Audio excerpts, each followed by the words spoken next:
Paz do Senhor, povo de Deus, eita, glória a Jesus, que coisa maravilhosa, que coisa boa estarmos juntos mais uma vez, eu, Cato, aí do outro lado, e nós sendo abençoados por Deus. Vamos hoje trazer uma explicação, trazer um estudo, mesmo que sucinto, mesmo que rápido, mas acredito que de muita valia para o nosso conhecimento bíblico. Mateus capítulo 8 narra a história da cura de um leproso. E existem algumas questões ali, algumas dúvidas dentro desse capítulo que nós queremos esclarecer com vocês. Questões como: por que Jesus impediu o leproso, ou o ex-leproso já, de anunciar que foi curado por ele? Jesus disse: não diga a ninguém. Por que Jesus disse isso? Porque Jesus ordenou que ele fosse se apresentar ao sacerdote. Que oferta é essa que Jesus pede que ele entregue ao sacerdote? Bom, sobre isso que nós iremos falar aqui nesse estudo bíblico de hoje. Bom, vamos ler o texto bíblico de Mateus capítulo 8, a partir do versículo 1. Não tem como pregar a palavra sem ler a palavra. Temos que ler a palavra e nos alimentar dela, amém? Mateus 8. E descendo ele do monte, seguiu uma grande multidão, e eis que veio um leproso e o adorou, dizendo: Senhor, se quiseres, pode tornar-me limpo. E Jesus, estendendo a mão, tocou-o, dizendo: quero ser limpo. E logo ficou purificado da lepra. Disse-lhe então Jesus: olha, não o digas a alguém, mas vai, mostra-te ao sacerdote e apresenta a oferta que Moisés determinou para lhe servir de testemunho. Antes de entrar nos questionamentos que ora trouxemos para você no início deste vídeo, nós temos que fazer uma contextualização desta história. Primeiro, nós estamos falando aqui de alguém que estava sofrendo de uma doença altamente contagiosa, letal. Não sabemos o nome desse cidadão, mas o que importa dentro desse texto é trazer a figura de alguém que está sofrendo com uma grande enfermidade. Uma das piores enfermidades que alguém poderia sofrer. Se a ressurreição de um morto é algo extraordinário, podemos colocar no mesmo patamar a cura de um leproso, porque ser leproso naquela época era ser um morto-vivo ou um vivo-morto, porque além de sofrer fisicamente com o corpo cheio de chagas, cheio de feridas, cheio de bolhas, com o seu corpo debilitado, com o seu corpo desfigurado, ainda tinha que sofrer toda uma pressão social, psicológica. Isto porque o leproso, quando era atestado assim pelo sacerdote, ele tinha que passar gritando pela rua: imundo, imundo. Isso é, ele tinha que se autoproclamar como imundo, ou seja, ele está com a lepra, então ele teria que dizer isso e ser isolado da sociedade. Ele era colocado à parte dos familiares, da esposa, dos filhos, dos amigos, do convívio social. Então um leproso não podia ter nenhum contato com pessoas, nem com familiares, nem com amigos, nem com ninguém. Vivia uma vida ou vegetava de maneira isolada. É bem possível que essa solidão fosse ainda mais cruel do que a própria enfermidade massacrando o corpo físico daquele leproso. Certamente que esse distanciamento social, essa separação dos seus familiares, de amigos, desse convívio relacional, fosse ainda mais perverso, mais doloroso do que a própria enfermidade atingindo a sua pele, a sua carne. Era uma das doenças mais temidas Era uma doença social, era uma doença que destinava aquele homem a viver de maneira solitária, distante de tudo e de todos. Até os objetos que ele tocava eram considerados imundos. Ele tinha que ficar a 15 metros de distância de qualquer pessoa e ainda se alguém se aproximasse teria que gritar: imundo, imundo. Então essa era a condição social desse leproso que se aproxima de Jesus. Ele se atreve, ele ousa passar por toda a tradição, romper barreiras sociais, com uma fé que lhe movia, com uma confiança que lhe fazia sair do estado, daquela condição que estava, para se aproximar de alguém que por alguma ocasião ele ouviu falar que poderia transformar a vida dele. Oh glória! Em alguma ocasião ele ouviu falar que Jesus transformava vidas. Não é à toa que ele chega diante de Jesus e diz: se queres. Ele não questiona se ele tem poder ou não para fazer aquilo. Ele não questiona, será que o Senhor tem poder ou não? Ele questiona: Senhor, se quiseres. Aleluia. Se quiser, pode me tornar limpo, pode me purificar, pode transformar a minha vida. Sabe o que eu gosto na palavra de Deus? São os detalhes. A Bíblia diz que Jesus disse: eu quero. Ele diz: eu quero, e ordena ser limpo.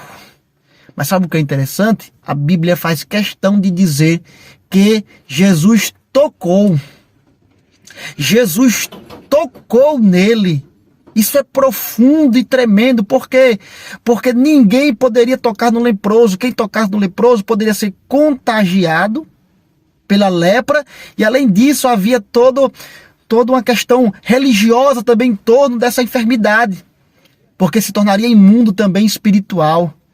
Então era natural que um leproso tocasse em alguém, aquele alguém fosse também contaminado pela lepra. Mas a Bíblia diz que Jesus tocou no leproso. O fluxo natural das coisas é que a coisa impura que toca na pura, torne aquela coisa pura impura. Você consegue entender? Se um rio, ele é limpo, ele é transparente. Quando esse rio que é puro tem contato com impurezas, com lixo, por exemplo, o lixo vai ficar puro? Não. O rio vai ficar poluído. É o fluxo natural das coisas. Uma coisa imunda, quando toca uma coisa pura, a coisa pura se torna impura. Mas com Jesus é diferente. Aleluia. Oh glória. Jesus toca no leproso, mas não é Jesus quem fica impuro, é o impuro quem recebe o poder e a cura e se torna purificado. A Bíblia diz que logo, imediatamente, naquele mesmo instante, isso mesmo, instantaneamente, aquele leproso ficou curado da sua lepra. Bendito seja o nome do Senhor. Ei, não existe causa impossível para Jesus. Jesus trouxe vida para aquele homem que vegetava na terra, um morto-vivo, um vivo-morto, agora poderia ter convívio social mais uma vez. Jesus ressuscitou os sonhos, os projetos dele, a vida dele, e eu quero te dizer que não é diferente na sua. Jesus tem o poder de transformar a sua vida, seja qual for a doença, seja qual for a lepra, se for depressão, se for ansiedade, ou seja qual for a enfermidade que colocou essa pessoa no leito. Saiba de uma coisa: Jesus tem poder para transformar o quadro da sua vida. Você crê nisso? Dito isso, nós agora vamos entrar dentro daqueles questionamentos. E aí o primeiro é: por que Jesus ordena ao leproso dizendo que ele não conte isso a ninguém? Porque Jesus disse: ei, não anuncie para ninguém que você foi curado. Essa é uma questão que muitos fazem. E nós vamos tentar aqui explicar para você. Entenda uma coisa: não existe mistério aqui. Não existe nenhum mistério. Entenda que Jesus não queria holofotes em cima dele naquele momento. Porque muitas vezes a multidão não lhe ajudava. A multidão atrapalhava o seu grande propósito. O grande propósito de Jesus sempre foi não curar, o propósito de Jesus não era levantar mortos, não era dar vista a cegos. O grande objetivo de Jesus foi anunciar o evangelho, anunciar a mensagem de salvação. A salvação sempre esteve acima de qualquer objetivo que Jesus veio aqui na terra. O maior objetivo de Jesus era pregar e anunciar a salvação, porque a salvação é eterna e as coisas dessa vida é efêmera, é passageira. Aqui se finda, mas a salvação é para sempre. Por isso que Jesus sempre se preocupou com a salvação. E muitas vezes Jesus buscava o anonimato, chegava repentinamente para um, anunciava para outro, e muitas vezes toda essa euforia em torno de milagres atrapalhava a obra do Senhor em algumas ocasiões. E assim, Jesus, ele é assim. Ele não está preocupado com agenda, se vai ter agenda para pregar, se vai ter alguém para lhe ouvir. Ele está preocupado em cumprir o propósito do Pai.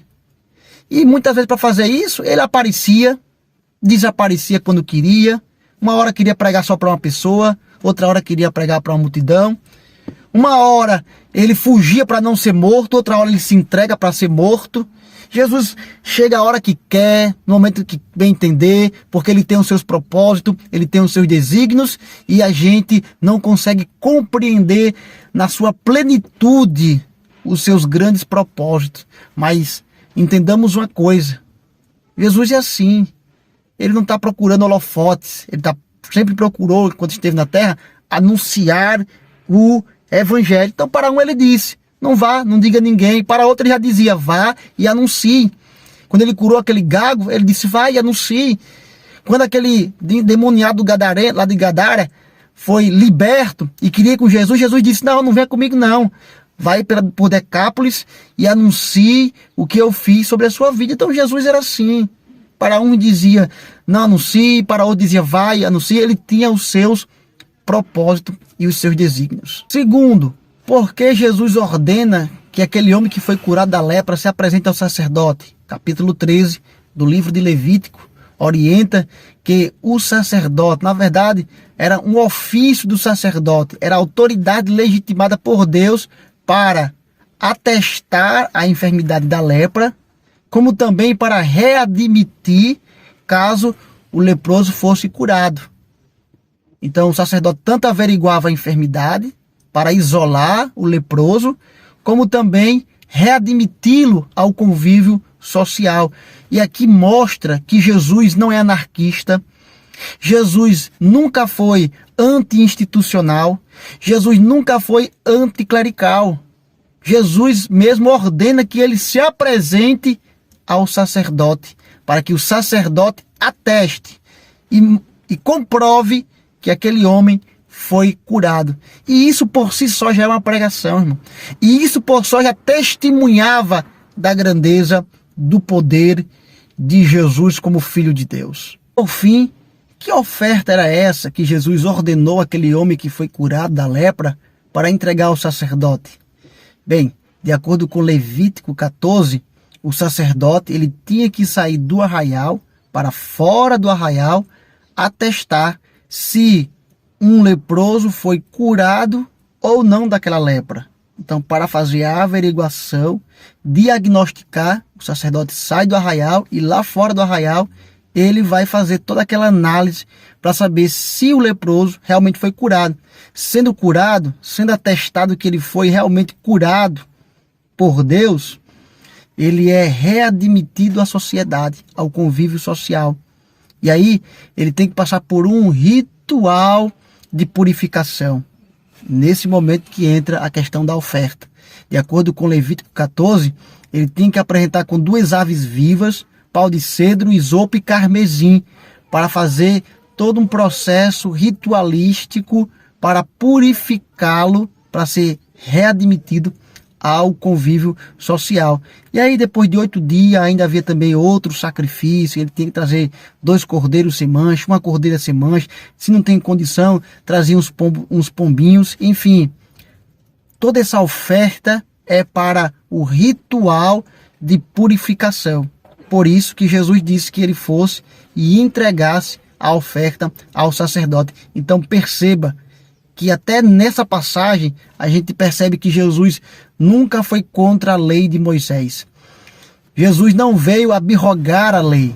Pelo contrário, ele veio trazer a completude, a explicação correta da lei de Deus, o que Deus queria através da lei de Moisés para o seu povo. Então isso só reafirma aquilo que Jesus mesmo disse: eu não vim abrogar a lei, mas cumpri-la. Jesus não veio para destruir a lei de Moisés, ele veio para cumpri-la e trazer o seu real significado. Então Jesus nunca foi anti-lei de Moisés, pelo contrário, ele veio cumprir, até porque não há nenhuma contradição entre o Novo e o Antigo Testamento. Alguns irmãos têm dúvida com relação a esta oferta por acreditarem que na época de Jesus não se havia mais sacrifício de animais. Os judeus não realizavam mais sacrifícios a Deus utilizando animais. Porém, não é bem assim. Na verdade, os judeus só pararam de sacrificar animais a Deus no ano 70, ocasião em que o Império Romano destruiu totalmente o templo do Senhor. Foi aí então que os judeus pararam de sacrificar animais a Deus. No ano de 2016, um grupo de novos levitas e novos sacerdotes, ao ar livre, fizeram sacrifício de animais a Deus. E isso foi marcante, foi memorável, porque já fazia quase 2000 anos que os judeus não faziam isso. Então no ano de 2016 foi que eles fizeram sacrifício a Deus, esse novo grupo de levitas e esse novo grupo de sacerdotes. Mas na época de Jesus, enquanto ainda tinha templo, aí sim eles faziam sacrifício. Então essa oferta era sim sacrifício de animais para purificação, para atestar que o leproso realmente havia sido curado da sua lepra. Que Deus em Cristo Jesus continue vos abençoando, meu irmão. Espero que este estudo tenha colaborado para o seu crescimento espiritual.